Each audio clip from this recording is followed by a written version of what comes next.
नमस्कार मैत्रिणींनो, मी जयश्री होम किचनमध्ये तुमचं मनपूर्वक स्वागत आहे। आज आपण बघणार आहोत ढेमसाची भाजी। तर इथे मी ढेमूस घेतलेला आहे आणि त्याला स्वच्छ धुवून असं चिरून घेतलेलं आहे। तर अशा प्रकारचं हे ढेमसं असतात। बरेच वेगवेगळे नावं आहेत त्याला, पण तुमच्या भागामध्ये याला काय म्हणतात ते नक्की कमेंट करून सांगा। तर याची भाजी बनवत आहोत आपण।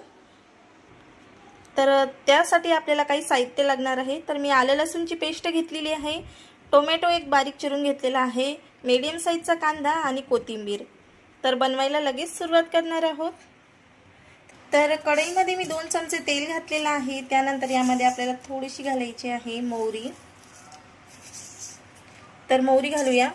त्यानंतर आपल्याला यामध्ये जिरे घालायचे आहेत। तर जिरे सुद्धा घातलेले आहेत। यानंतर आपल्याला आलं लसूणची पेस्ट घालायची आहे। तर आपला लसूण घालून झालेला आहे। यानंतर आपण बारीक चॉप केलेला कांदा घालणार आहोत।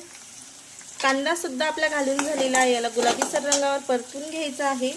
त्याचबरोबर यामध्ये टोमॅटो सुद्धा घालायचा आहे आणि हे सर्व जिन्नस आपल्याला छान असे परतून घ्यायचे आहेत, जेणेकरून मऊ शिजल्या जातील। तर हे 2 ते 3 मिनिटं छान असे परतून घेणार आहोत आपण। तर 2 ते 3 मिनिटं मस्त परतून झालेली आहेत। त्यानंतर यामध्ये आपल्याला घालायचं आहे अर्धा चमच धने पावडर, 1 चमच हळदी पावडर, गरम मसाला घालायचा आहे 1 चमच, कांदा लसूण मसाला घालायचा आहे 1 चमच, चवीनुसार घालायचं आहे मीठ आणि छान हे परतून घ्यायचं आहे। हे सर्व जिन्नस परतल्यावर यामध्ये आपल्याला तुरीची डाळ घालायची आहे, जे मी 1 तास भिजवत घातलेली होती। तुम्ही 1 किंवा 2 तासही त्या डाळीला भिजवत घालू शकता। तुरीची डाळ असल्यामुळे ती लवकर भिजल्या जाते। तर छानपैकी हे मिक्स करून झालेलं आहे। तर इथे बघू शकता एकदम छान अशी तुरीची डाळ भिजलेली आहे। तर यामध्ये आपण घालून घेणार आहोत।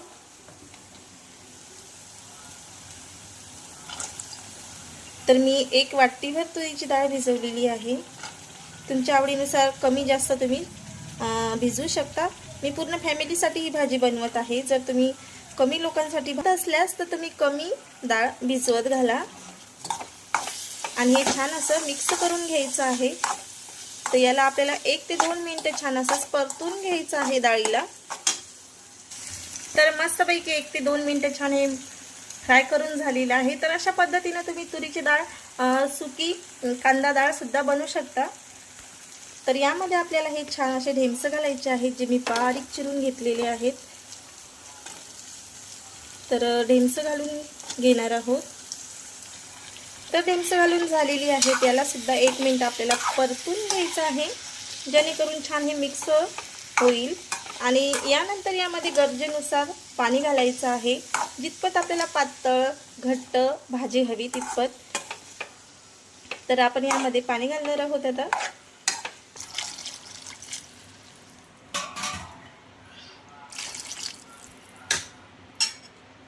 पाणी घालून झालेलं आहे। तर मिक्स करून घ्यायचं आहे आपल्याला आणि हे शिजल्यानंतर पाणी यामधलं थोडं कमी होतं, त्यामुळे आपल्याला थोडं पाणी जास्तच घालायचं आहे, जेणेकरून थोडा रस्सा राहील। तर मीडियम गॅसवर छानपैकी याला शिजून घेणार आहोत।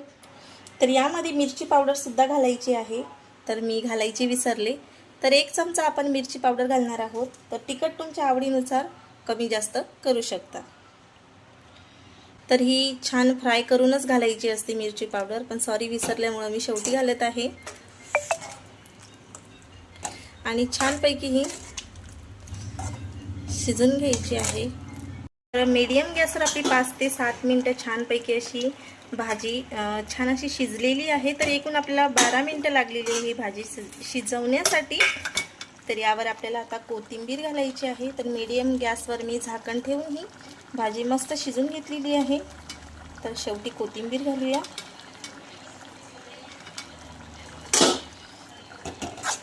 तर कशी वाटली तुम्हाला ही डाळ ढेमसाची भाजी? तर इथे बघू शकता अतिशय छान अशी भाजी आपली तयार झालेली आहे।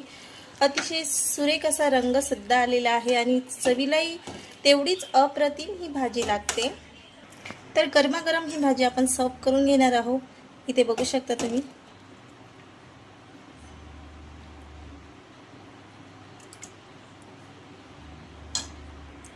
तर रेडी झालेली आहे आपली डाळ ढेमसाची भाजी. तर हरभऱ्याच्या भाजीऐवजी तुरीच्या डाळीत ही भाजी खूप छान लागते. तर एक वेळेस तुम्ही नक्की ट्राय करा आणि आवडल्यास लाईक शेअर सबस्क्राईब करायला अजिबात विसरू नका आणि असेच माझे छान छान व्हिडिओ बघत राहा. धन्यवाद.